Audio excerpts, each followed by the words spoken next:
ایک اور فرمایا کہ جی حضور علیہ الصلوۃ والسلام اکثر اپنی زبان مبارک سے ذکر کرتے تھے، اکثر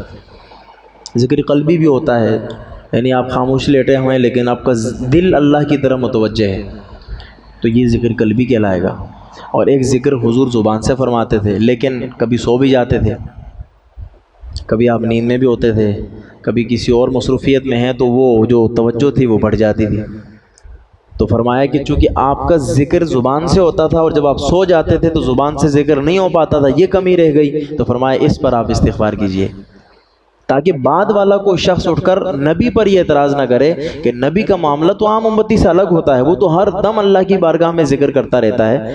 تو کوئی یہ نہ کہے کہ جی نبی تو سوتے بھی تھے لہٰذا ان میں اور ہم میں برابر ہو گیا معاملہ، ہم بھی جب جاگتے ہیں تو ذکر کرتے ہیں، جب سوتے ہیں تو نہیں کرتے، نبی بھی تو یہی کرتا ہے۔ تو فرمایا نہیں،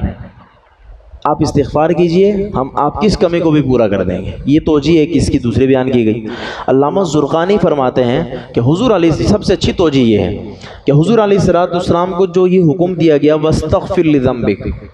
کہ آپ استغفار کیجئے، یہ امت کی تعلیم کے لیے تھا،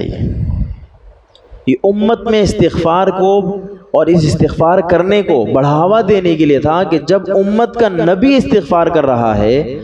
جب وہ مغفرت طلب کر رہا ہے تو ایک امتی کو کتنی استغفار کرنی چاہیے، اسی لیے ان کو یہ حکم دیا گیا۔ تو اچھی توجہ یہی ہے، کیونکہ حضور علیہ السلام کے بارے میں حدیث پاک میں آتا ہے کہ آپ ایک دن میں 100 مرتبہ استغفار فرماتے تھے۔ تو کسی نے پوچھا یا رسول اللہ آپ بھی استغفار اتنی کثرت سے، تو آپ نے جواب کیا دیا، کیا میں اللہ کا شکر گزار بندہ نہ بنوں؟ اب یہ اندازہ لگائیے کہ انہوں نے یہ نہیں کہا کہ میں اپنے گناہوں پر معافی مانگ رہا ہوں، میں اپنی غلطیوں خطاؤں پر معافی مانگ رہا ہوں، نہیں، فرمایا کیا میں اللہ کا شکر گزار بندہ نہ بنوں؟ اس کا مطلب یہ کہ جب ہم استغفار کریں گے تو گناہوں پر معافی مانگنا ہوگا، اور جب نبی استغفار کریں گے تو اللہ کا شکر کہلائے گا وہ۔ یہ دونوں میں فرق ہو گیا، حدیث بالکل واضح ہو گئی کہ حضور علیہ السلام نے فرمایا کہ کیا میں اللہ کا شکر گزار بندہ نہ بنوں؟ جب یہ حکم آگے اس کا مطلب یہ ہے کہ میرے لیے اور آپ کے لیے استغفار کا حکم الگ ہے اور نبی کے لیے استغفار کا حکم الگ ہے، وہاں شکر مراد ہے اور ہمارے لیے مغفرت طلب کرنا مراد ہے۔